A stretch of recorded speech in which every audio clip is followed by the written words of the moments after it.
Bonjour les amis, bonjour à toutes, bonjour à tous. Avant que je vous livre en primeur la séance de transcommunication instrumentale que Maryse et moi avons réalisée dans les environs de... Quelle heure il pouvait être? 10h30, 11h30? Ouais, Dans ces 11h30. eaux-là, hein. Je vais vous parler un peu du film La Porte de l'au-delà, que je vous conseille vivement d'ailleurs, parce qu'il est... Je viens d'ouvrir mon smartphone, regardez les amis. Une heure miroir, 14h14. Je pense que j'ai eu le temps de la voir. Je vous la remontre. Vous voyez, 14h14. Je verrai ce qu'elle signifie d'ailleurs. J'ai pas fait exprès, hein. Bon, donc La Porte de l'au-delà est un film qui relate, je vais pas dire la vie, mais euh, le parcours dans le domaine de la médiumnité de James Van Praagh. Ce rôle est interprété par l'acteur américain ou anglais, je pense, Ted Danson, qui a été rendu célèbre dans la série Les Experts, quelques années plus tard, parce que là, je pense qu'il était à ses tout débuts dans le milieu cinématographique. Donc, je vais vous lire un peu ce que dit Wikipédia, d'abord sur le film, et ensuite sur Ted Danson. Je vous assure que pour moi, c'est une découverte, du moins ce que je vais obtenir via ces recherches, puisque hier, Maryse et moi avons regardé ce film et nous avons essayé de faire un peu l'impasse sur l'intrigue policière qui est un peu le fil conducteur de ce film. Parce qu'il y a beaucoup de choses pertinentes que vous avez déjà entendues, que nous aussi nous avons déjà entendues, en relation avec les médiums, de manière générale. Alors je vais effectuer cette recherche immédiatement. La porte de l'au-delà.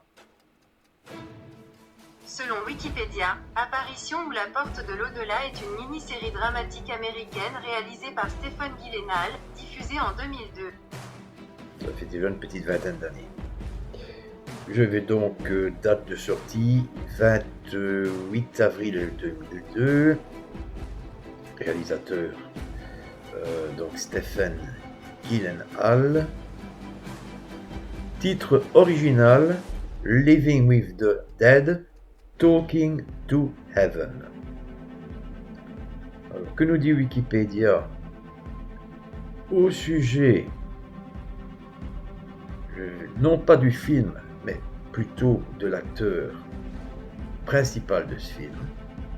James Van Praagh est un écrivain américain à succès et un animateur d'émissions de télévision sur le thème de la communication avec l'au-delà.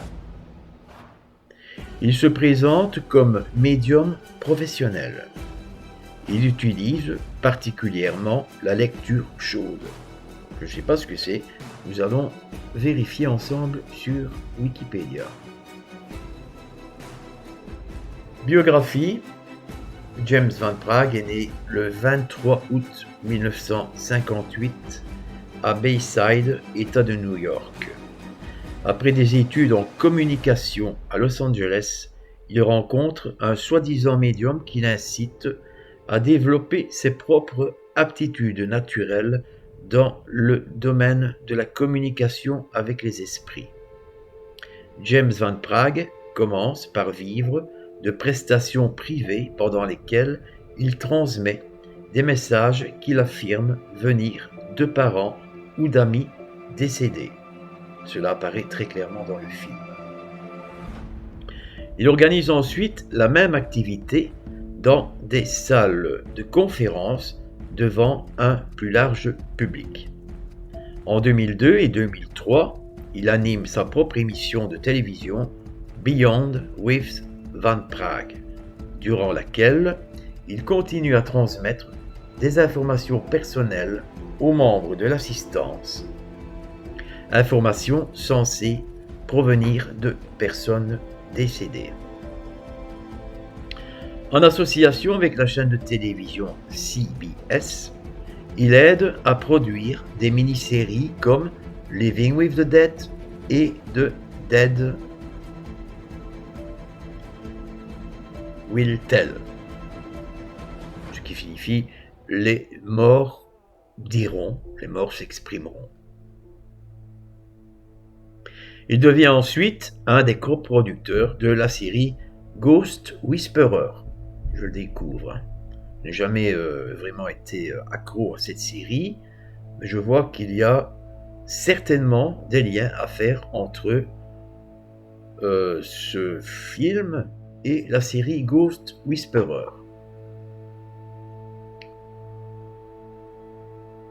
Bon, les critiques, il y en a toujours des bonnes et des mauvaises. Je vais quand même vous lire ce que dit Wikipédia à ce sujet.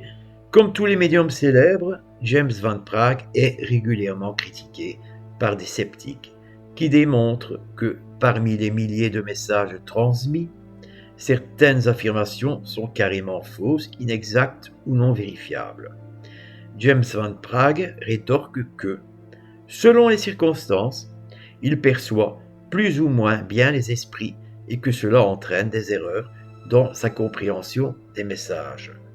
La médiumnité, la voyance, la cartomancie, etc. ne sont pas des sciences exactes. Alors ici, excusez-moi, j'ai déjà un petit article concernant la lecture à chaud.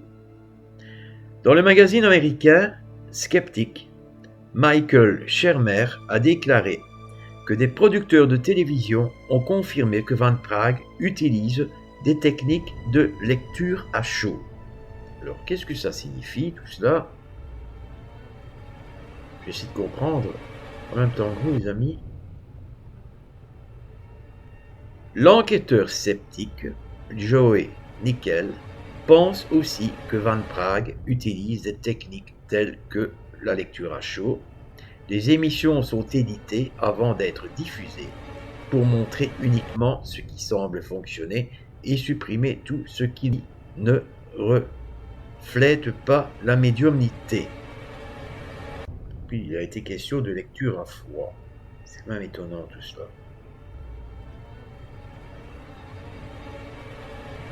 Voici ce que nous apprend Google au sujet de la lecture chaude.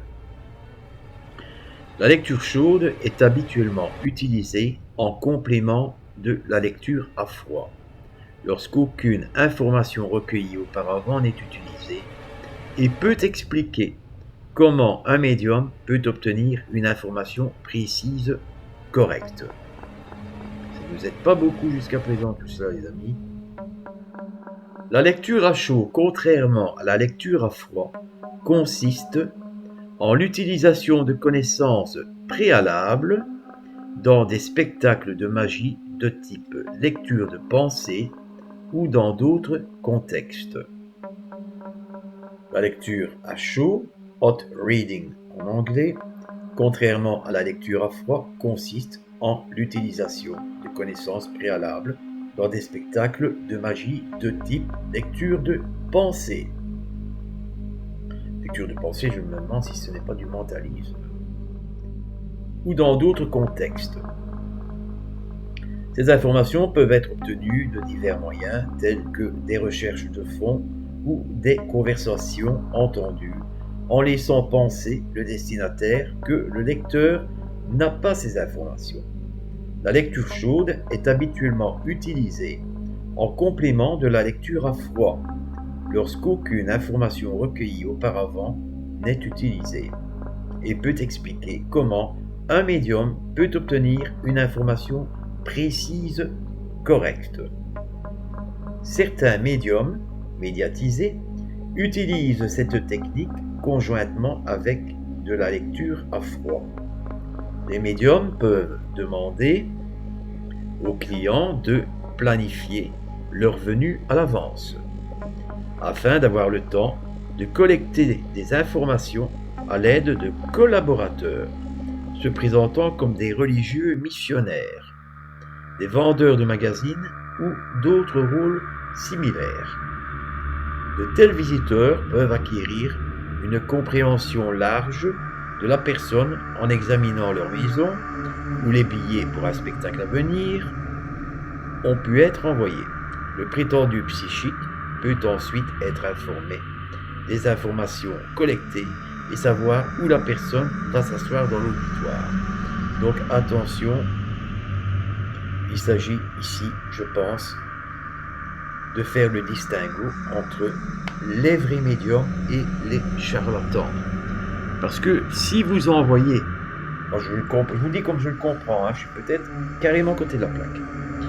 Si vous envoyez préalablement à la consultation d'un patient chez un médium,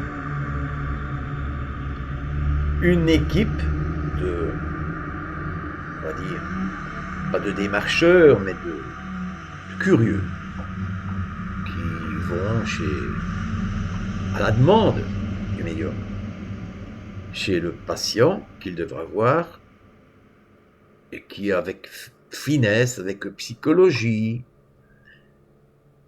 arrive à lui tirer les vers du nez, et ensuite vont rapporter au médium tout ce qu'ils ont entendu.